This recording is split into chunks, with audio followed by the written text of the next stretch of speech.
啊，今日收樓啦！我哋而家咧就上到嚟 Colindale Gardens 啦，一個3房嘅二手盤喎。咁你都可以睇下咧，本身 Colindale Gardens 嘅設計啦，同埋佢啲裝修。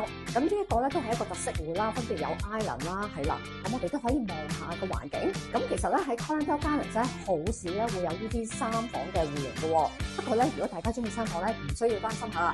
我哋嚟緊咧新推出嘅 Colindale Gardens 最新嗰座咧，竟然會係有3房系列嘅供應喎。咁尺數咧分別係有947至到951尺嘅，而且咧仲係得翻8間嘅啫。嚟緊咧將會有一個新嘅大樓啦，就會發售啦。裏邊咧分別係會提供1房、2房同埋3房嘅單位嘅喎。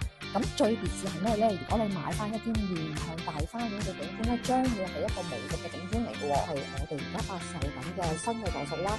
咁其實咧你好容易記嘅啫，望住呢邊咧係會有6個單位啦。呢邊嘅1、2、3。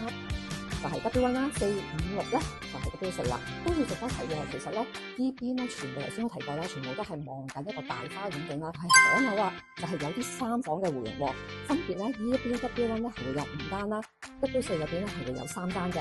咁至於3房嘅戶型咧，佢嘅尺寸咧分別係會947至到951尺嘅。OK， 咁我哋而家咧就落到嚟咧現場實景啦。咁嗱，大家都望到啦，其實而家喺呢一邊呢一座咧就係頭先我喺模型嘅講緊啦，就 W1 同埋 W4 啦。咁但係我哋嚟緊11月7號、8號咧會有 Open Day 喎。咁我哋就會喺嗰邊 concert 嘅地方見你啦，到時見。